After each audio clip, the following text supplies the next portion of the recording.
The Great Revolt against the Romans that broke out in Judea in 66 CE can seem like an act of insanity. What were the Judeans thinking? That a handful of freedom fighters could defeat the Roman Empire? The brutal war machine that had conquered the whole world? Seems totally senseless, even bizarre.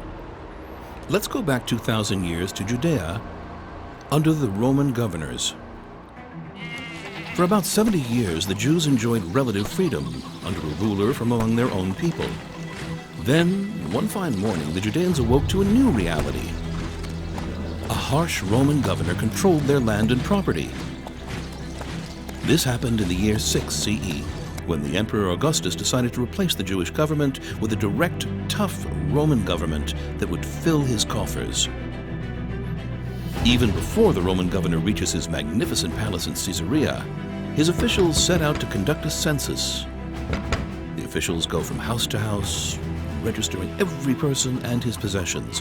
No Jew will evade the oppressive tax, not even the poorest farmer.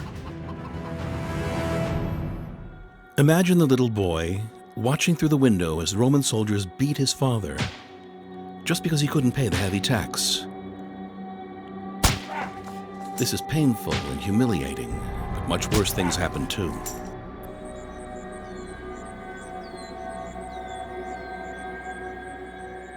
In this burial cave in northern Jerusalem, chilling evidence was discovered of one of the horrific punishments the Romans used to punish those who opposed their rule: crucifixion. The victim's feet were nailed to one wooden beam and his hands tied to another. He was left to suffer on the cross for hours in the hot sun until he died. And so that everyone would get the message, this was done in a central location. This was the main street of Jerusalem about 2,000 years ago. Here, by the roadside, archaeologists discovered a strange, enigmatic stepped stone structure, unlike any found before. People may have been crucified alive right here in the late Second Temple period. The mood in Jerusalem changes irreversibly. Armed Roman soldiers walk the streets, mocking the Jews and their religion. At night, one can hear their wild roars from violent entertainment. But the most humiliating thing is the Roman interference with the temple service. According to the new regime's laws, the Gentile governor now appoints the high priests. Alongside the daily sacrifice to the God of Israel, a daily sacrifice is now offered for the well-being of the Roman emperor, a symbol of oppression and subjugation. The Jews are furious, but from the heights of the nearby Antonia fortress, they're carefully observed. At the smallest sign of defiance, the Roman soldiers will confiscate the high priest's garments, putting an end to the holy temple service. What can be done in these circumstances? The high priests and the wealthy Jews know well what the Romans are capable of doing to rebels. They also believe that the Roman occupation is a divine decree not to be opposed. Here in Caesarea, perhaps even right here, where the ruins of a Byzantine-era synagogue stand, tension reached the boiling point. One Sabbath, several residents of Caesarea offered a pagan sacrifice at the entrance to the synagogue, and all hell broke loose. The provocation was accompanied by beatings and curses, and following the ensuing altercation, the Jews of the city left their homes and possessions behind, took the Torah scrolls, and fled the city.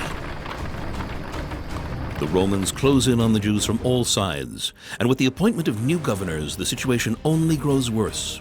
The new governors, even more corrupt and greedy than their predecessors, see their appointment as a chance to get rich quick at the citizens' expense. They stop at nothing to extort the last pennies from the people of Judea.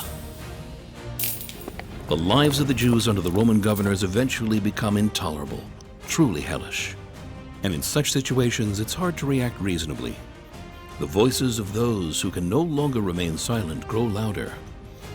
Messiahs and prophets roam Jerusalem, declaring that the end of days has come and that the evil Roman Empire will fall in a great tumult. In the Galilee, a group of freedom fighters forms under Judah the Galilean. They swear they'll never serve mortal masters, only God above. Some of them join radical underground groups, such as the Sicari. These attack the Romans, but also rob and murder their rich established brethren, whom they suspect to be collaborating with the enemy. And sometimes I wonder how I'd react if I were there. Would I accept the humiliation in silence and let the Romans treat me like dirt? Or would I fight for my life and dignity, knowing I was endangering myself, my family, and perhaps the whole Jewish people? And how about you? What would you do?